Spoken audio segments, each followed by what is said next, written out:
ఇక్కడ చూసినామంటే తమిళనాడు రాష్ట్రంలో తిరువల్లూరు నియోజకవర్గంలో ఇది పార్లమెంట్ వైజ్గా నేను చెప్తున్నాను. టోటల్ 14,30,738 ఓట్లు పోల్ అయింటే కానీ ఈవీఎం మాత్రం కౌంట్ చేసినప్పుడు 14,13,941 ఓట్లు 47 ఓట్లు చూపించాడు. అంటే 16,791 ఓట్లు కౌంటింగ్ చేసిన దానికంటే పోలైన ఓట్లు తక్కువగా ఉన్నాయి తిరువల్లూరు అనే విధంగా. అదేవిధంగా అస్సాంలో చూస్తే 10,760 ఓట్లు తగ్గినాయి. అంటే వీళ్ళు కౌంట్ చేసిన దానికి వీళ్ళు ఈవీఎంలో ఇచ్చిన దానికి పోలింగ్ అయిన దానిలోకి చూస్తే పోలింగ్ అయినది చూస్తే 12,40,306 అయితే ఈవీఎంలో కౌంట్ చేసిన దానిలకు 12,29,546 ఓట్లు ఉన్నాయి, 10,760. ఒడిస్సా ధనకల్ అనే చోట 11,93,460 ఓట్లు ఈవీఎంలలో పోలయింటే ఈవీఎంలు కౌంట్ చేసినప్పుడు మాత్రం 11,84,033 9,427. అదేవిధంగా గుంటూరు మన ఆంధ్రప్రదేశ్లో చూస్తే 14,11,989 పోలయింటే కౌంటింగ్ చేసినప్పుడు 14,04,061 ఓట్లు 7,928 ఓట్లు పోలైన దానికంటే ఈవీఎంలలో తక్కువగా కనపడడం జరిగింది. అదేవిధంగా ఎక్సెస్ వచ్చినాయి. అంటే పోలైన దానికంటే ఈవీఎంలలో ఎక్సెస్ రావడం జరిగింది. ఆ సంఖ్య చూస్తే అస్సాంలో కరీంగంజ్ అనే చోట చూస్తే 11,36,538 ఈవీఎంలలో పోలయింటే ఎంచే టైంకి 11,40,349 అంటే 3,011 ఓట్లు పెరిగినట్టు కనపడినాయి. అదేవిధంగా ఒంగోలులో చూస్తే ఈ 13,99,707కి కౌంట్ చేసినప్పుడు 14,11,174 ఓట్లు. అదేవిధంగా ఒడిస్సా దాంట్లో బలాస్పూర్, మధ్యప్రదేశ్లో మండ్లా, అదేవిధంగా బీహార్లో బుక్సర్, ఇవన్నీ చోట పోలైన ఓట్ల కంటే ఈవీఎంలలో పెరిగిన ఓట్లు ఇవి. అదేవిధంగా ఇక్కడ పోలైన ఓట్ల కంటే ఇక్కడ తగ్గిన ఓట్లు. ఇది ఓవరాల్గా కూడా చెక్ చేసుకుంటే వచ్చిన విషయం. రెండో దానికి చూస్తే టోటల్ ఈ విధంగా చూస్తే దేశవ్యాప్తంగా 140 నియోజకవర్గాల్లో ఈ విధమైన ఓటు డిఫరెన్సెస్ జరిగినట్టు మొత్తం దీనిలో ఫామ్ 17సికి దీనిలో చెక్ చేసిన చోట మనము చూడడం జరిగింది. పైకెత్మా. అదేవిధంగా ఈ విధంగా 16,000 ఓట్ల నుంచి ఈ విధంగా చేయడం జరిగింది.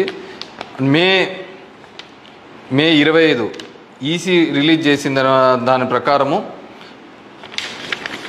ఒక్క నిమిషం ఇవన్నీ కూడా చిన్నవి మాక్ ఓటింగ్లలో జరిగినవి ఇవన్నీ అని చెప్పేసి వాళ్ళు చెప్పడం జరిగింది. ఇంకా ఏమంటే ఫామ్ 20 ఇంకా ఇంతవరకు ఆన్లైన్లో కూడా అప్లోడ్ కాలే. మామూలుగా ఇవన్నీ ఆన్లైన్లో అప్లోడ్ కావాల్సిన విషయం. ఎందుకో అవన్నీ చెప్పచ్చు, లక్షల మెజార్టీలలో వస్తున్నప్పుడు ఈ 1000, 2000, 3000 ఎందుకు ఈ విధంగా అని చెప్పేసి నేను దానిలో కూడా కొన్ని ఉదాహరణలు చెప్తాను. దీనిలో సంబంధించి చూస్తే మొదటిది ముంబై నార్త్ వెస్ట్ మహారాష్ట్ర దానికి సంబంధించి మొత్తం ఈవీఎంలలో పోలైన ఓట్లు 9,51,580 ఓట్లు మొత్తం పోలైనాయి. కానీ ఈవీఎంలు లెక్కేసినప్పుడు దాంట్లో 9,51,582 ఓట్లు ఈవీఎంలో మాత్రం కౌంటెడ్గా కనిపినాయి. అంటే ఆడ లెక్క చేసిన దానికి దీనిలకు సంబంధించి తేడా కనపడడం జరిగింది. కానీ అక్కడ ఏం జరిగిందంటే శివసేన యూబీటీ అభ్యర్థి డిఫీటింగ్ అమోల్ గజనన్ అనే అతన్ని 48 ఓట్లతో మాత్రమే అక్కడ ఓడించడం జరిగింది. అదేవిధంగా సెకండ్ కేసులో చూసినాము అంటే జైపూర్ రూరల్లో రాజస్థాన్లో 12,38,818 ఓట్లు ఈవీఎంల ద్వారా పోల్ అయింటే, కానీ ఈవీఎంలలో లెక్కించినప్పుడు మాత్రం అది 12,37,966 ఓట్లుగా మాత్రమే చేయడం జరిగింది. 852 ఓట్లు అక్కడ కౌంట్ కాలే. 852 ఓట్లు అక్కడ కౌంట్ కాలేదు. బీజేపీకి సంబంధించిన రావు రాజేందర్ సింగ్ అనే అతను ఈ సీట్ని గెలవడం జరిగింది. అతను గెలిచిన దానికి మార్జిన్ 1615 ఓట్లు, 1615 ఓట్లతో ఆయన గెలవడం జరిగింది.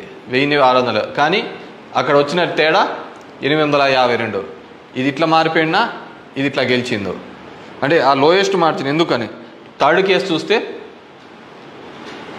థర్డ్ కేసు కంకర్ ఇన్ ఛత్తీస్గఢ్, అక్కడ పోలైన ఓట్లు 12,61,103 ఈవీఎంల ద్వారా ఓట్లు పోలైంటే, ఈవీఎంల ద్వారా మనకు ఫామ్ 17లో ఇచ్చినప్పుడు ఈవీఎంల ద్వారా ఉండేది, కానీ లెక్కేసినప్పుడు 12,60,153 ఓట్లు అక్కడ కౌంటెడ్ అని. 950 ఓట్లు ఆడ కౌంట్ చేయలే, మిస్ అయినాయి.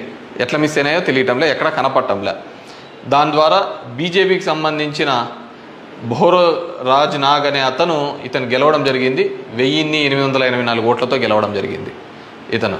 Fourth case Farrukhabad in Uttar Pradesh, 10,32,244 EVM ఓట్లు పోల్డ్ అయితే, కానీ ఈవీఎంలలో చెక్ చేస్తే ఫామ్ 17 ఒక విధంగా ఉంది, దీనిలో చెక్ చేస్తే 10,31,740 ఈవీఎం ఓట్స్తో ఉన్నాయి. 460 ఓట్లు కౌంట్ చేయలేదు. ముఖేష్ రాజ్పుత్ అనే అతను గెలిచినది 2,678 ఓట్లతో. ఇటు గెలుపోవటంలో కంటే మార్జిన్ కంటే అసలు ఈ ఓట్లన్నీ ఎక్కడికి పోతున్నాయి, ఎక్కడికి మిస్ అయిపోతున్నాయి. అండ్ ఈ కేసులలో చూస్తే ఇవి అసలు వీవీప్యాట్లను కౌంట్ చేయాలని, అదేవిధంగా 100% ఇవన్నీ మాల్ ఫంక్షన్గా జరుగుతున్నాయని చెప్పినా కానీ మార్జినల్ ఎర్రర్ అని, అదేవిధంగా సర్ప్లస్ ఓట్లు ఎందుకు వచ్చినాయనే విషయాన్ని ఇంతవరకు కూడా ఎలక్షన్ కమిషన్ చెప్పలేకపోయింది. అదేవిధంగా పార్లమెంట్ వైజ్గా ఎక్కడ తగ్గినాయి ఏ విధంగా అని చెప్పేసి ఇంతవరకు ఒక స్టేట్మెంట్, ఒక రీజనబుల్ స్టేట్మెంట్ కూడా ఇవ్వలేకపోయింది. ఈవీఎంలలో ప్రతి దానిలోనూ కూడా ప్రతి పార్లమెంటుకు సంబంధించి ఈ విధంగా తక్కువ ఎక్కువ వచ్చినట్టు కూడా వాళ్ళు చూపించలేని పరిస్థితి. ఎందుకంటే ఇది గెలుపోవటంలో సంబంధించిన సమస్య కాదు. ఎలక్షన్ కమిషన్ ఇంకా ఫామ్ 20 అనేది అప్లోడ్ కాకపోవడం, ఎలక్షన్ కమిషన్ కేవలం ఒక 10 రోజుల ముందు ఎందుకు అతను రిజైన్ చేసినాడు, ఏ కారణాల వల్ల రిజైన్ చేసినాడు, ఎన్నుకునే పద్ధతిలో పాత పద్ధతిని తీసేసి కొత్త పద్ధతి ద్వారా ఎందుకు ఎన్నుకోవాల్సి వచ్చింది, ఎందుకు మిగతా వాళ్ళందరూ కూడా చాలా అర్లీగా ఇది 400 అని ప్రిడిక్ట్ చేస్తూ ఒక భావన చెప్పడం. మనం టీవీలలో కూడా చూసినామంటే ఆంధ్రప్రదేశ్లో 9:30-10 కల్లా కూడా అసలు కౌంటింగ్లో అనేది ఒక రీజనబుల్కి రానిదే 100, 150, 120 అని ప్రొజెక్ట్ చేసినారు. అసలుకు వైసీపీ సీట్లు 25 కంటే దాటి చూపిలా. అసలుకు మొదట అర్ధ గంటలోనే మొత్తం నియోజకవర్గం అంతా ఏ విధంగా చూపిస్తారు, మొత్తం రాష్ట్రం అంతా ఏ విధంగా రిప్రజెంట్ చేస్తారు. సో ఆ విధంగా రిప్రజెంట్ చేయడానికి ఏంటంటే బేసిక్గా అక్కడున్న ఏజెంట్లు కావచ్చు, అధికారులు కావచ్చు, వన్ సైడెడ్గా పోవడం కోసం ఆ విధంగా చేసినారు. ఆ విధంగానే ఉండడంతో ఆల్మోస్ట్ వాళ్ళందరూ కూడా 10:30 నుంచి బయటికి రావడం మొదలుపెట్టినారు. ఏం జరిగింది అనేది అసలు ఎవరికే కానీ అర్థం కాలేదు. టీవీలలో చూసినాము అంటే అసలు 8:30 అంటే 9:30 కల్లా 100-150 సీట్ల లేక వచ్చేసినాయని ఎలివేషన్స్ అన్నీ ఇవ్వడం జరిగింది. సో ఏ విధంగా మీడియా ఎలక్షన్ కమిషన్ వెబ్సైట్లలో పెట్టలేదు, అక్కడ ఆ విధంగా ప్రాజెక్టు కాలేదు. కానీ వీళ్ళంటూ వీళ్ళే మొదటే చేయడం వల్ల ఏంటంటే దానివల్ల ఏజెంట్లు అక్కడ నుంచి వెళ్ళిపోతారని చెప్పేసి, అదేవిధంగా ఉద్యోగస్తులందరూ కూడా వన్ సైడెడ్గా జరిగిపోతే ఏజెంట్లు అందరూ పోయినారంటే వీళ్ళు రాసుకునేదే రాత అయిపోతుంది కదా. సో ఆ విధంగా అబ్జల్యూట్ మెజారిటీస్ ఇదైతే అంటది. అదేవిధంగా సో ఇదంతా కూడా మనం నిజమైన ప్రజాస్వామ్యంలో దొంగ ఓట్ల మీద ఉన్నామా, లేకుంటే ఈవీఎంలో మిషనరీస్ మీద పనిచేస్తున్నామా, నాకు ఓడిపోయినానని నేను బాధతో కాదుగా చెప్తున్నానని కానీ అందుకే నేను ఆంధ్రప్రదేశ్ స్టేట్ గురించి ఎక్కడ చెప్పలే. దేశంలో జరిగినది వివిధ దీనిలలో చెప్పినది. ప్రశాంత్ భూషణ్ కూడా ఆయన సీనియర్ లాయర్గా కూడా ఆయన కూడా పోరాడుతున్న సందర్భం చూసాం. సో ఇది మనం మాట్లాడకపోతే, ఎందుకంటే మేము ఎక్కడైనా ఊర్లలో పోయినా కానీ, ఊరు నుంచి వచ్చినా కానీ, టౌన్లో కానీ మిగతా వాళ్ళన్నా మేము వేసామని చెప్తున్నారు. మరి వేసింటే ఓట్లు ఎక్కడికి పోయినాయి, ఎవరికి పోయినాయి? ఎక్కడి నుంచో వచ్చి 3,000తో గెలుస్తామని చెప్పేసి ధర్మవరంలో 2 నెలల నుంచి చెప్తున్నారు. ఏ విధంగా ఆ ఫిగర్ అచీవ్ అయ్యి 3 నెలల నుంచి చెప్తుంటారు? So it's a big question mark. So there is completely ఏదో ఒక సెక్షన్లో అయితే మ్యానిపులేషన్ జరిగింది, ఇప్పుడు ఏం చేసేది ఏం కాదు. కానీ జస్ట్ ప్రజలందరూ కూడా మనం అందరం వివేకంగా ఆలోచించుకొని డెమోక్రసీ ప్రజాస్వామ్యాన్ని ఇదే పెట్టుకుంటూ పోతా అంటే మోడీ 3 అవుతుంది, మోడీ 4 అవుతుంది, మోడీ 5 అవుతా ఉంటుంది. ఇంక జనాలకు జనం యొక్క ఓటుకు దాని విలువకు ఎటువంటి విలువ ఉండలేని పరిస్థితి మనం చూడగలుగుతాం. So these are all planned and స్క్రిప్టెడ్గా అంతా కూడా జరిగిందని పూర్తిగా నేను నమ్ముతున్నాను. పబ్లిక్ జనం కూడా అదే విధమైన ఆలోచనలతో ఉన్నాయని నమ్ముతున్నాను. వాట్ ఎవర్ మేబీ నాకు కూడా ఈ 5 ఏళ్ళు కూడా జనాలు మీరు ఇంకా తిరిగినే చాలు, చేసినే చాలు, ఇది చాలు అని చెప్పేసి ఒక బ్రేక్ ఇచ్చినట్టుగా ఉంది. కానీ బ్రేక్ ఇచ్చినంత తప్ప నాకు రాజకీయాలు తప్ప వేరేది ఏమీ తెలియదు కాబట్టి డెఫినెట్గా నా గొంతును వినిపిస్తూనే ఉంటాను. అన్ని విధాలుగా కూడా ఎక్కడెక్కడ ఏ తప్పులు జరుగుతున్నా కానీ అది నియోజకవర్గ వ్యాప్తంగా కావచ్చు, రాష్ట్ర వ్యాప్తంగా కావచ్చు, దేశవ్యాప్తంగా కావచ్చు, ఖచ్చితంగా ఇంకా ఇట్లా కాకుండా నేనేం వేరే వాళ్ళను బూతులు తిట్టేది ఇంకోటి అవసరం లేదు. జనాలకు ఎంతో కొంతమంది కన్నా సరే నాకు తెలిసిన విషయాన్ని షేర్ చేసుకోవాలనేది ఒక ఆలోచన విధానంగా అనుకున్నాను. డెఫినెట్గా ఐ విల్ కంటిన్యూ దట్. ఎందుకంటే చూస్తున్నాం అక్కడక్కడ జరిగినవి ఇవన్నీ కూడా. ఐ వాంట్ టు గివ్ ఎన్నుకున్న ప్రభుత్వానికి కూడా వాళ్ళకు కూడా మనం కూడా ఒక 6 months మనం కూడా టైం ఇవ్వాలి. వాళ్ళు ఏం చేస్తారు, వాళ్ళు ఇచ్చిన మాటను ఏం చేస్తారు, ఏ విధంగా కట్టుబడి ఉంటారు అనేది చూడాలి. ఎన్నెన్నో వాగ్దానాలు ధర్మవరానికి ఇచ్చినారు, రాష్ట్రానికి ఇచ్చినారు, చాలా వాగ్దానాలు ఇచ్చినారు. కాదు అవి ఎంతవరకు నెరవేరుస్తారు, లేదు కేవలం కక్ష సాధింపు చర్యలతోనే మిగిలిపోతారా, ఇవన్నిటినీ కూడా కాలమే సమాధానం చెప్తుంది. సో అప్పుడు end of the day who is the best అనే పద్ధతికి మనం అందరం కూడా మాట్లాడుకుంటామని చెప్పేసి తెలియజేసుకుంటూ ఈ